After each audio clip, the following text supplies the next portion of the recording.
네, 저는 우리 교회에서 예배를 못 드려도 꼭 우리 교회 예배를 처음부터 끝까지 이렇게 영상으로 예배를 드리는 건 아니지만 또 함께 참여하는 시간을 갖습니다. 지난주에는 성가대원들이 너무 빠져서 제가 차 타고 가면서 제 아내하고 둘이 말하기를 왜 여기 아무개는 빠졌지? 왜 권사님 아프다더니 빠졌더니 많이 빠졌더라고요. 처서가 지났음에도 하루 온도가 33도, 34도까지 올라가고 또 코로나가 또 다시 시작되고 여름 감기가 계속되고 또 아프리카 다녀온 것은 행복하게 다녀왔지만 후유증이 있어요. 그게 사실은 제가 이번에 이제 우리 담임 목사님하고 작년에 결정할 때 난 안 간다 막 그 이유도 제가 너무 힘들어서 이제 그랬는데 그런 후유증도 있고 그러나 잘 이겨낼 수 있기를 주님의 이름으로 축복합니다. 농기구가 귀한 시절에 어떤 사람이 아주 중요한 도끼를 잃어버렸습니다. 가만히 생각을 해보니까 이웃집 아들이 의심이 되었습니다. 아무리 생각해도 이웃집 아들이 도끼를 가져간 것이 분명했습니다. 전부터 우리 집 도끼를 부러워했는데 안색을 보아도 도끼를 훔친 것 같고 걸음걸이를 보아도 도끼를 가져간 것 같고 말투를 들어보아도 도끼를 훔친 것이 분명했습니다. 모든 동작과 태도가 꼭 도끼를 훔친 것 같았습니다. 얼마 후에 도끼 주인은 헛간을 정리하다가 잃어버린 도끼를 찾았습니다. 다음날 다시 이웃집 아들을 보니까 도끼를 훔칠 청년이 아니었습니다.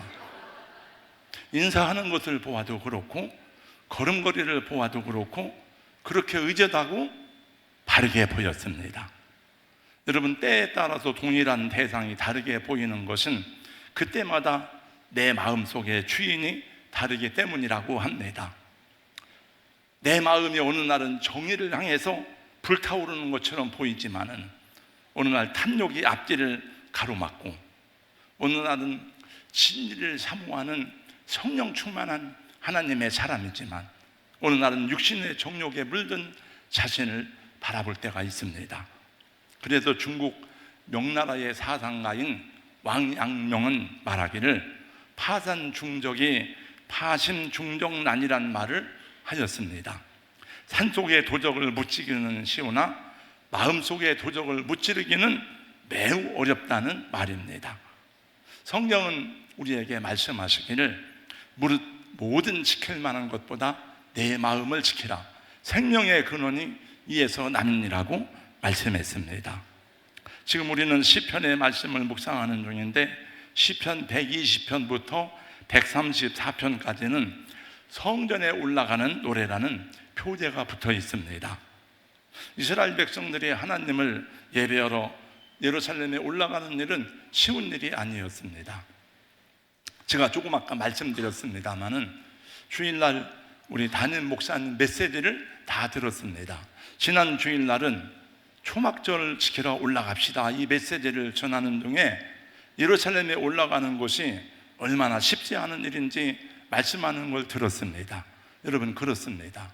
예루살렘에 올라가는 것도 어렵지만은 그러나 사실은 예루살렘까지 가는 그 광야의 여정이 매우 지난하고 어려운 길입니다. 이스라엘 백성들은 초막절을 지키러만 올라가는 것이 아닙니다.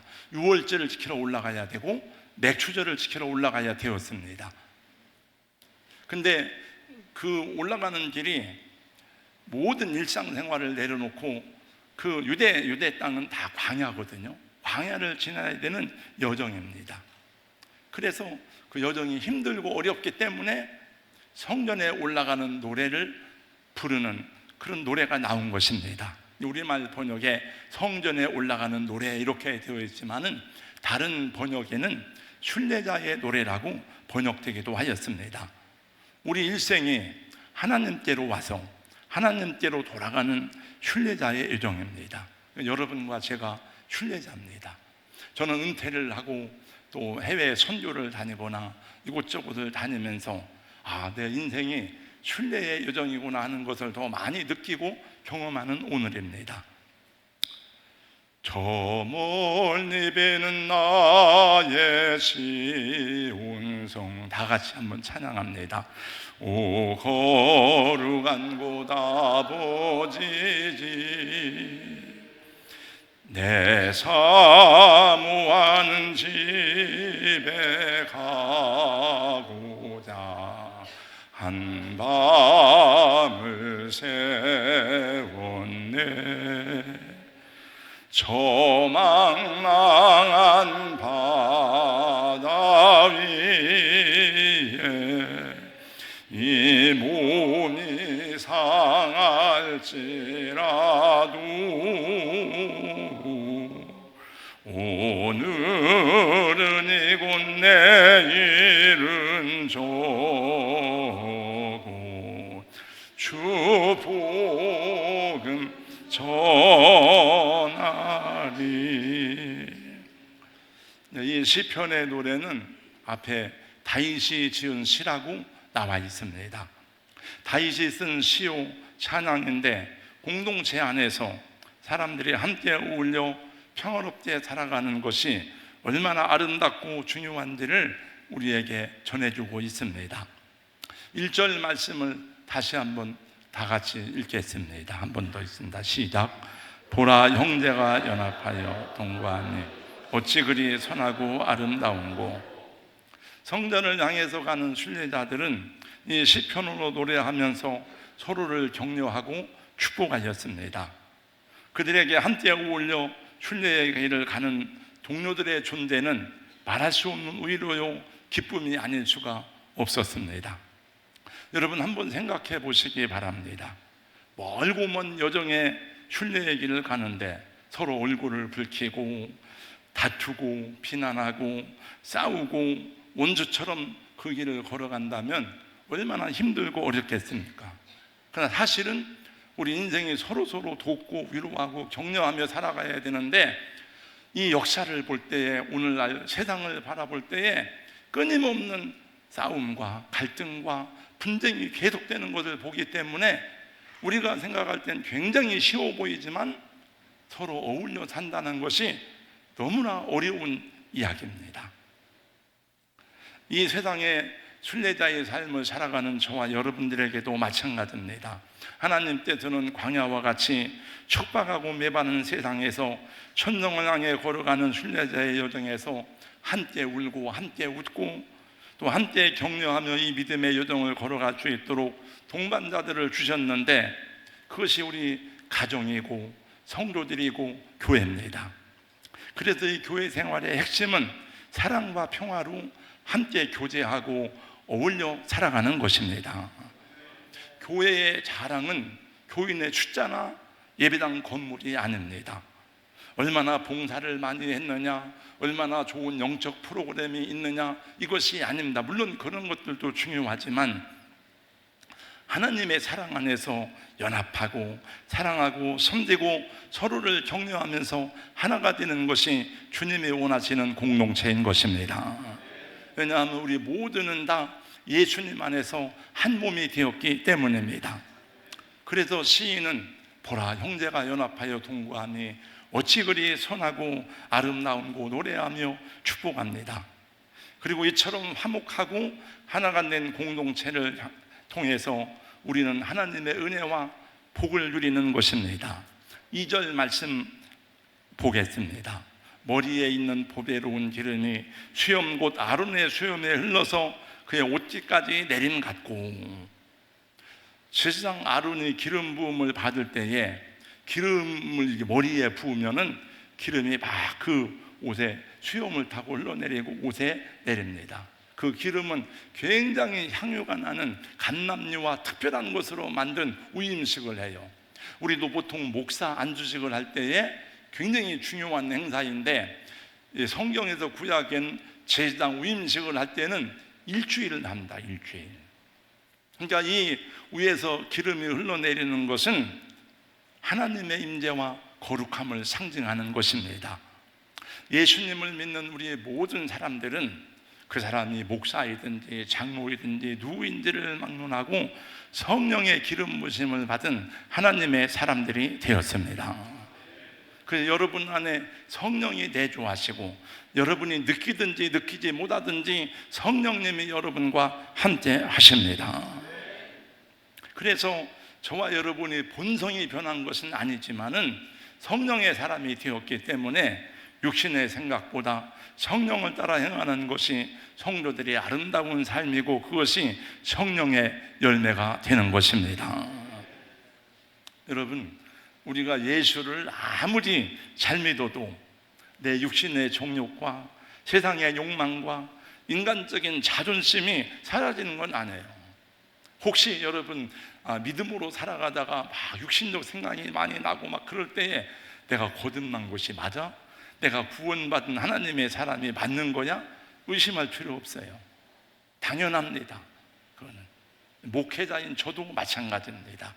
그래서 성경은 끊임없이 우리에게 권면하기를 육체의 욕심을 따르지 말고 성령을 따라 행하라고 말씀하고 있으니 신앙생활에서는 성령의 감동과 성령의 도우심이 중요하지만 여러분의 의지와 여러분의 생각과 여러분의 결단이 중요한 것을 믿으시기 바랍니다.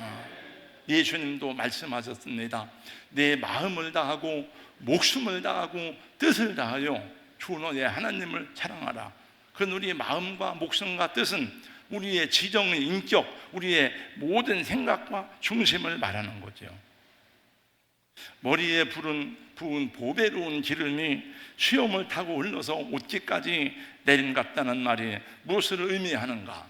공동 번역을 보니까 이렇게 이렇게 번역되었습니다. 아론의 머리에서 수염을 타고 흐르는 옷깃으로 흘러내리는 향긋한 기름 같구나. 그 몸에서 향기가 난다는 거예요. 향기가. 저는 군대에서 어느 날은 사역병으로 불려나가가지고 하루 종일 죄송해요 이렇게 얘기해서 똥을 쳐요. 똥을. 군대 화장실은요 바닥이 없어. 바닥이 퍼도 그러나 닦아도 똥 냄새가 나니까 그 내무관 들어갔더니 고참들이 막 야 절로 가 막 그래요. 우리가 그러나 예수님을 가까이 하면 여러분 예수님의 향기가 나는 줄로 믿습니다. 예수 믿는 사람에게 예수님의 냄새가 나야 하는 것입니다. 그 말하는 것이 예수님의 모습 같고 그 행동이 예수님을 닮은 것 같고 그 섬기고 사랑하는 모습이 예수님이 생각나도록 해야 하는 줄로 믿습니다.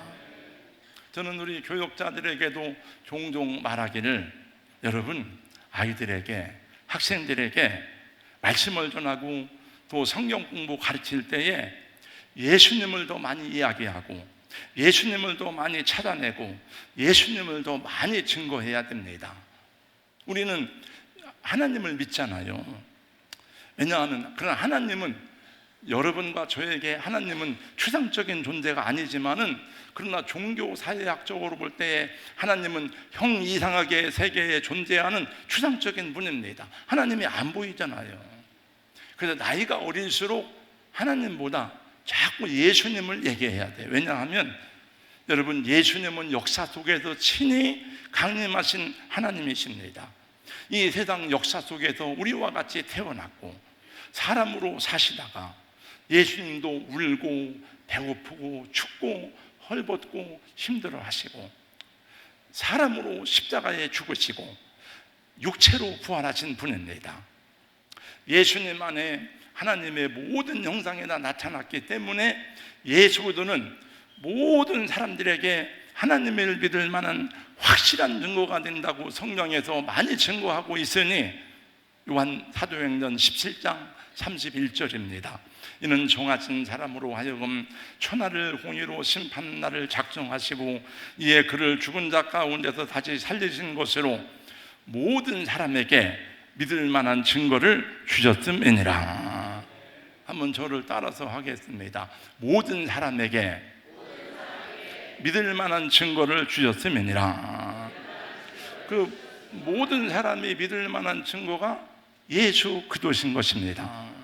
자꾸 그래서 우리는 할 수 있는 대로 우리 하나님의 종들은 말씀 속에서 예수님을 찾아내야 돼요. 하나님보다도 예수님을 더 많이 증거하고, 여러분 전도할 때도 정확하게 전도하는 것은 하나님 믿으세요가 아니에요.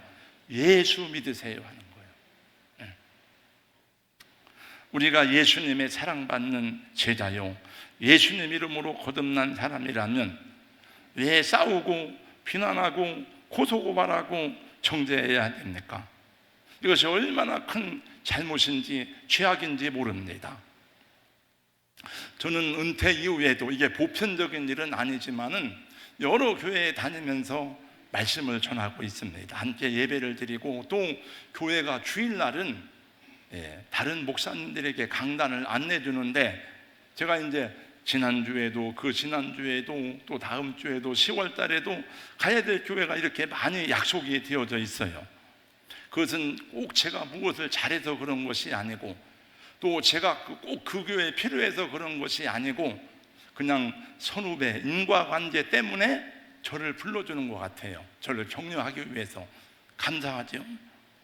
한 달 전쯤 됐는지 제가 멀리 나가 있는데 김영신 장로님에게 전화가 와서, 대전에서 신학교를 운영하는 어느 목사님이 저 오정무 목사님에게 우리 신학생들을 대상으로 집회를 해달라고 전화가 왔다고 그래서, 근데 9월 달에는 못 합니다. 제가 시간이 없어서, 한국에 없습니다. 그랬더니 또 그러면 날짜를 바꿔서 자꾸 장로님한테 얘기하니까 장로님이 그러면 목사님에게 직접 전화를 하세요. 그래서 전화가 와서 제가 못 한다고 하는 것을 굳이 10월 말에 날짜를 잡았어요. 아무튼 그 하나님의 은혜가 감사합니다만, 그래서 내가 은퇴 이후에도 이렇게 여러 가지로 사역이 주어져서 감사하다. 주로 교회에 다니면서 제가 전하는 말씀은 다른 것이 아니고, 교회 공동체의 화평과 하나됨이 얼마나 중요한지, 교회 공동체가 하나 될 때에 예수님의 얼굴이 빛나고 복음의 영광에 가르지 않고 하나님께서 그곳에 복을 주시는 은혜에 대해서 말씀을 전하고 있습니다. 왜냐하면 오늘날 교회 안에 상처들이 너무 많아서 그래요. 싸우고 분쟁하는 일들이 너무 많기 때문에 그렇습니다. 여러분, 우리 교회에서 예수님을 믿고 세례받고 집사되고 권사되고 또 장로님들도 그런 분들이 있는데, 교회 안에서 소소한 갈등이나 개인적인 다툼은 있을 수 있지만 우리 교회가 분쟁을 하거나 크게 무슨 어떤 다툼을 한 적은 없잖아요. 교회가 왜 그럴까 생각하고, 여러분들은 잘 모르지만 그걸 감사해야 돼요. 그걸 여러분, 왜냐면 우리는 그런 경험이 없으니까 그게 왜 감사한지 모르지만 한번 싸우기 시작하면 분쟁이 그치질 않아. 이게 그러니까 결국은 사회 법정으로 가는 거죠. 지난주에도 여러 가지 가슴 아픈 소식들을 들었습니다. 제가 잘 아는 대전의 어느 교회 담임 목사님과 원로 목사님 사이에 다툼이 생겨서 이게 이제 결국 사회 소송으로 가게 될 것 같아요.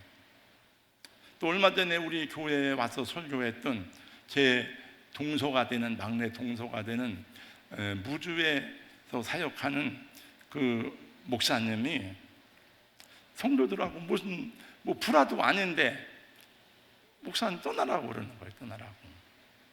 그래서 저도 이제 그 교회를 사실 지난주에도 갔었습니다만, 한 마을에 교회가 두 개예요. 작은 동네인데 교회가 있고 집이 있고 교회가 있고 50m도 안 떨어져서, 제가 처음에 가서 어떻게 한 마을에 교회가 두 개가 있냐, 싸워서 갈라진 거예요. 그런데 그 교회에 갔는지 1년도 안 됐는데, 이 교회는 1년도 안 돼서 목사님을 쫓아내는 거예요. 계속 그 몇 명이 그냥 계속 이렇게. 저는 그 교회에 대해서 아무런 권한이 없습니다. 제가 그 노회의 노회장도 아니고 또 상관도 없고, 그러나 이런 생각이 들더라고요. 그럼 담임 목사님이 아니라 노회장이나 누구라도 와서 그분들을 무지해서 그래요. 무지해서. 교회를 그렇게 여러분, 목사님도 잘해야 되지만 장로님들이나 교인들도 잘해야 돼요. 함부로 이게 목사님의 교회가 아니잖아요. 장로님의 교회가 아니잖아요. 예수님의 교회이지. 보라, 형제가 연합하여 동거하니 어찌 그리 선하고 아름다운고, 이것이 아니라 보라, 형제가 동거하여 어찌 그리 불편하고 피곤한 일인고, 어찌 싸우고 피난하고 욕하지 않으리. 이런 것이 됐습니다. 최근에 나온 책 가운데 내가 왕이었습니다라는 그런 책이 있습니다. 이스라엘에서 구약학을 전공한 이익상 목사님이 사사기 성경 공부를 하면서 강의했던 내용을 정리한 책인데, 이 책에서는 폐역의 길을 걸었던 이들이 누구였는지, 그리고 그 길을 걸었던 이들이 만들어낸 괴물 같은 사회가 어떠했는지를 고발하고 있습니다. 불특정 다수의 이스라엘 백성으로부터 그 지도자들이, 제사장들이, 또 거기다 네 사람들까지 나서서 자기들이 다 왕이 되려고 하는 거예요. 다 왕. 내가 왕이다. 내가 왕이다. 제가 좀 역사 공부를 하다가 보니까 그 수양대군도요, 처음에 그런 생각을 안 했어요. 왕이 될 생각을 안 했어요. 근데 누가 관상을 보자, 왕이 될 관상, 그 말 한마디에 싹 넘어갔어요. 그래서 그때부터 그런 걸 했더라고요. 그게 사탄의 말이에요. 사탄이 말하잖아요. 너 하나님이 될 수 있다, 네가. 여러분, 우리 인간은 아무리 많은 지식과 아무리 많은 경험을 가지도 우리는 절대 기준자가 될 수 없어요. 하나님만이 절대 기준이 되는 것입니다.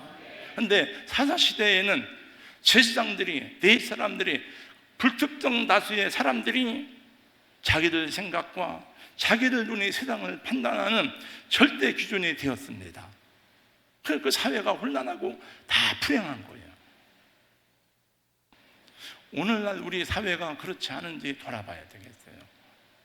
건전한 보수, 건전한 이 진보가 설 자리가 없어. 다 막 극단적으로 해야 사람들이 거기에 붙고 따라가는데, 이게 옳은 일인지 참 고민이 많아요. 이 세상은 그렇다 치고 주님의 몸된 교회가 그러면 안 되잖아요. 그래서 저는 이런 생각을 할 때도 장로님들에게 감사해요. 왜냐하면 우리 장로님들은 우리 목회자들보다 더 사회적 식견력이 뛰어나고 세상 지식이나 경험이 많은 분들임에도 불구하고 교회에서는 자기 마음대로 하지 않으려고 하는, 그것이 옳은 거예요. 그게 장로님들이 지식이 없어 그런 게 아니에요. 경험이 없어 그런 게 아니고, 이게 하나님의 공동체가 뭔가, 하나님의 뜻이 무엇인가, 내 기준이 아니에요. 내 판단이 아니고 성경의 기준이 되고 하나님의 말씀의 기준이 되고 성령의 감동을 따라 행하여야 함이 옳은 줄로 믿습니다. 그것이 은총이고 축복이고요, 하나님이 거기에 복을 주신다는 거예요. 오늘 3절 말씀을 보세요. 헐몬의 이슬이 시온의 산들에 내림 같도다. 여러분, 헐몬산은 이스라엘 북동쪽에 있는 그 레바논에 있는 큰 산인데 높이가 2814m, 백두산보다 높아요. 길이가 30km나 되는 그 산인데 항상 눈이 쌓여 있습니다. 그리고 봄이 되면 눈들이 녹기 시작하면서 그 물이 흐르고 흘러서 강물을 이루고 대지를 적시고 샤른평에 꽃이 피어나게 하고 그 강물이 흘러 들어가서 요 갈릴리 호수를 만드는 거예요. 그래서 새벽마다 이슬을 내려주는 거예요. 여러분, 하나님이 이스라엘 백성들을 심판할 때 첫 번째, 징계할 때 첫 번째가 하늘문을 닫았다 그러거든요. 그게 비가 내리지 않는 거예요. 근데 우로가 내리지 않는다. 우로할 때는 비와 이슬이에요. 여러분, 비는 눈에 보이지만 이슬은 안 보이잖아요.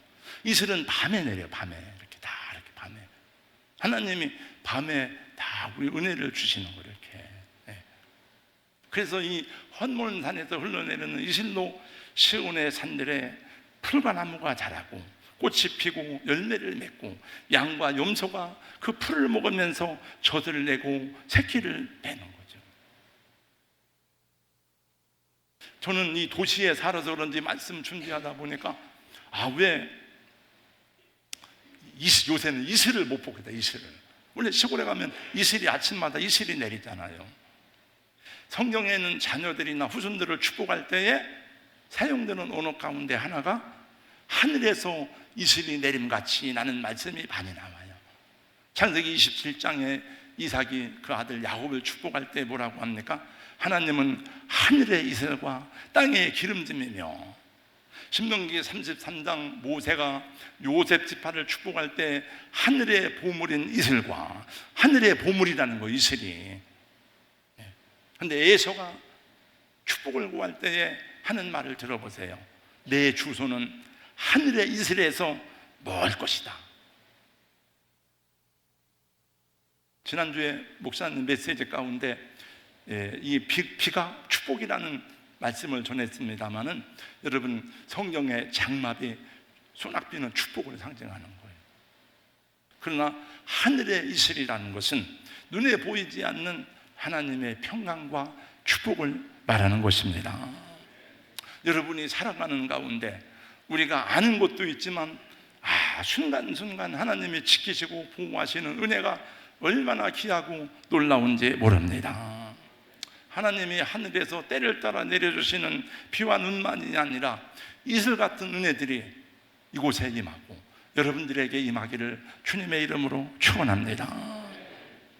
하나님의 백성들을 서로 사랑하고 화평하며 하나님을 바르게 섬길 때에 그 가정에, 그 나라와 그 사회에 그런 복을 주신다 하는 거예요. 그러니까 세상이 어지럽고 혼란하면 세상만 비난하고 욕할 게 아니고 우리 교회가 하나님 앞에 바르게 서 있는가 살펴봐야 돼요. 화평한 교회와 성도들은 그 나라와 사회에 복이 됩니다. 여러분, 부자 되는 것도 중요하고 세상에서 성공하는 것도 중요하지만 불화와 반목, 갈등과 싸움, 끊임없는 전쟁과 같은 경쟁이 있는 나라라면 부유함이 무슨 의미이고 성공했다는 것이 무슨 의미가 있습니까? 지난주에 국민일보의 조성돈 박사가 쓴 칼럼을 읽어봤어요. 이분의 말입니다. 세월호 참사, 이태원 참사, 수백 명씩 죽었는데 그보다 더 큰 참사가 있다는 거예요. 비교할 수 없이 큰 참사가 있는데 매년마다 1만 3천 명 이상의 젊은 청년들이 자살을 한다는 거예요. 10대, 30대 사망 원인 1위가 자살입니다. 2024년 1만 4,439명이 스스로 목숨을 끊었어요. 그 이유 가운데 하나는 끊임없는 경쟁 사회에서 도태되지 않으려고 싸우다가 안 되니까 포기하는 거예요. 그러니까 부자 된다는 게 중요한 게 아니에요. 성공했다는 게 중요한 게 아니에요. 서로 더불어 잘 사는 사회가 되어야 하는 줄로 믿습니다. 그러므로 우리 성도 여러분, 내가 왕이 돼야 된다, 내가 주권자가 돼야 된다, 그런 생각을 내려놓을 수 있기를 주님의 이름으로 축원합니다. 다윗은 통일왕국의 왕이 되었지만은 내가 왕이다. 그때 여러분, 왕은 절대 주권자예요. 왕은 지금 왕하고는 다르죠. 그러나 다윗은 나는 왕이 아니다, 하나님이 나의 왕이십니다, 여호와는 나의 목자가 되십니다. 우리 성도님들 평생 교회 안에서 서로 싸우지 않기를 예수님 이름으로 축원합니다. 나는 평생의 주의종과 싸우지 않겠습니다. 다 같이 시작. 나는 평생의 주의종과 싸우지 않겠습니다. 나는 평생의 성도와 싸우지 않겠습니다. 시작. 나는 평생의 성도와 싸우지 않겠습니다. 여러분, 평생에 하나님이 왕이 되시고 예수님이 여러분의 선한 목자 되심을 변함없이 고백하고 따르는 성도들이 되시기를 주님의 이름으로 축원합니다. 여러분, 다 지금 시간이 많이 지나서 좀 중간 조금 생략하겠습니다. 새벽 이슬 같은 청년들이에요. 다 시편 110편에 다윗의 시거든요. 그게 메시아의 나라에 하나님께 헌신된 사람들이, 하나님께 나오는 사람들을 새벽녘들 같은 청년이라고 했어요. 주의 권능의 날에 주의 백성이 거룩한 옷을 입고 즐거이 헌신하니 새벽녘들 같은 주의 청년들이 주께 나오는도다. 나이하고 상관이 없어요. 다 새벽녘들 같은 사람들이다. 하나님이 오늘 3절 마지막입니다. 여호와께서 거기서 여호와께서 복을 명령하셨나니 곧 무엇이로다? 영생이로다. 여러분, 영생이란 말을 오해하지 않기를 바랍니다. 영생이란 말은 시간적으로 이터널 라이프, 영원하다, 그런 뜻이 아니에요. 물론 그런 뜻도 있지만은 여러분, 지옥도 영원합니다. 그러나 지옥에 사는 것을 영생이라고 하지 않아. 지옥도 끝이 있는 게 아니에요. 영원합니다. 영생이란 말은 시간적으로 영원하다는 그런 의미도 있지만은 예수님을 아는 것, 예수님과 함께하는 삶, 예수 안에서 서로 사랑하고 섬기는 나라의 삶을 영생이라고 성경은 정의하고 있으니 요한복음 17장 3절입니다. 영생은 곧 위일하신 참 하나님과 그가 보내신 자 예수 그리스도를 아는 것이니이다. 원로 목사님들끼리 싸우고 안 되다가 고소 고발을 했어요. 형사 소송을 하고 민사 소송을 했어요.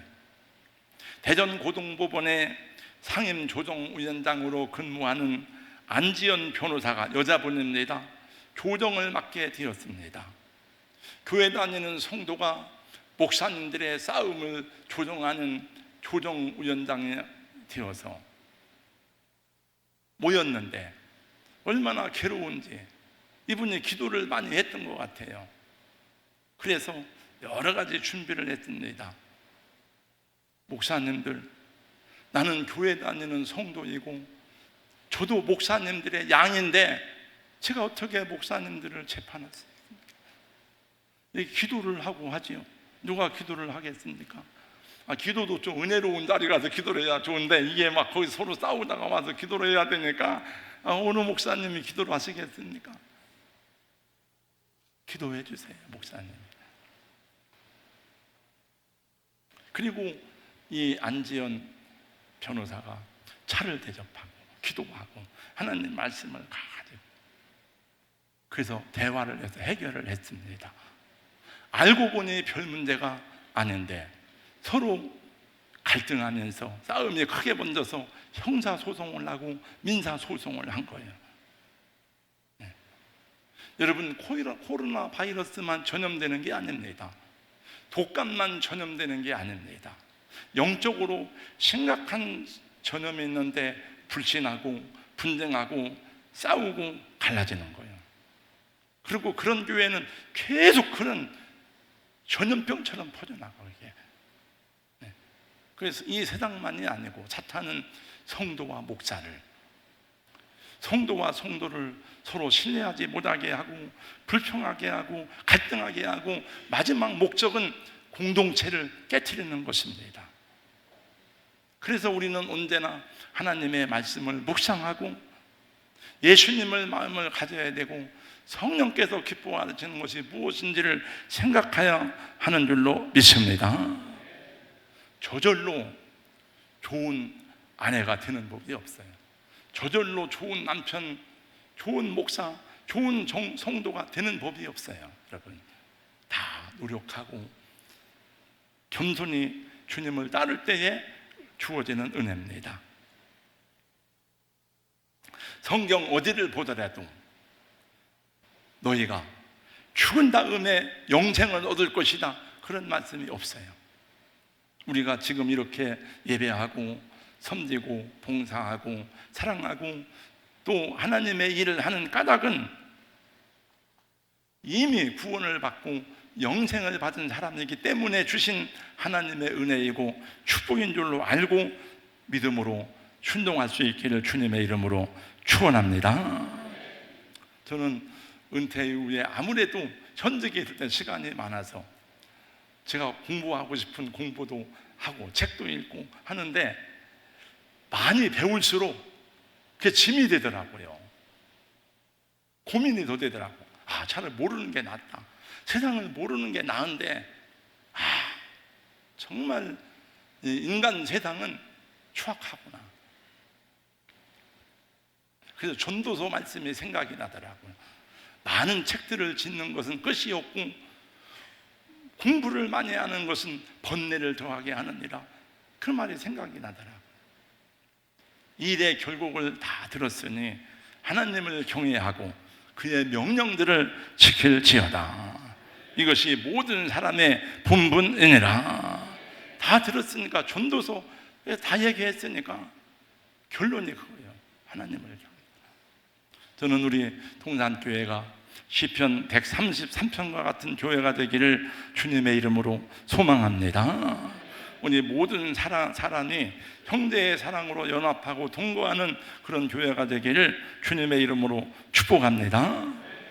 담임 목사님의 목회 사역에 기쁨으로, 감사함으로 적극 협력할 수 있기를 주의 이름으로 권면하고 축복합니다. 영생을 선물로 받은 하나님의 사람답게 가정을 잘 지켜시고 교회 공동체를 잘 섬김으로 인생 순례의 정을 함께 감사하고 함께 노래하면서 즐거이 걸어가는 은혜가 있기를 예수님의 이름으로 축원합니다.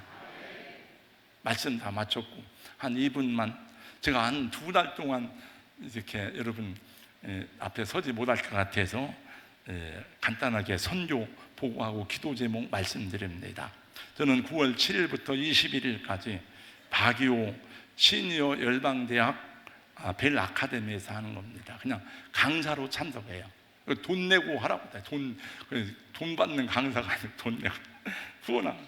그 다음에 9월 14일 주일에 아베닝 산족 교회에 우리 백석교단인데 주일 예배를 인도하고, 이제 제 사역의 가장 중요한 본격적인 사역은 9월 29일부터 10월 3일까지 필리핀 나토닌에서 우리 선교하던 지역에 한 교역자 40여 명 목회자 모여놓고 리더십 훈련을 하는데 저 혼자 하는 겁니다. 이게 조금 쉽진 않지만은 하고, 또 그분들 숙박비, 그 다음에 또 식사비 제공해야 되는데 제가 숙박비는 못하고 식사비만 제공한다 그랬어요. 여러분들이 드린 선교 헌금은 다 제가 일일이 답하지 못하지만 감사하게 생각하고, 또 제가 이번에 가는 지역에 저희 누님 또 권사님이 2천만 원을 또 헌금해서 그 교회와 선교센터를 짓게 되었습니다. 감사드려요. 기도하겠습니다. 하나님 감사합니다. 오늘 말씀 들었습니다.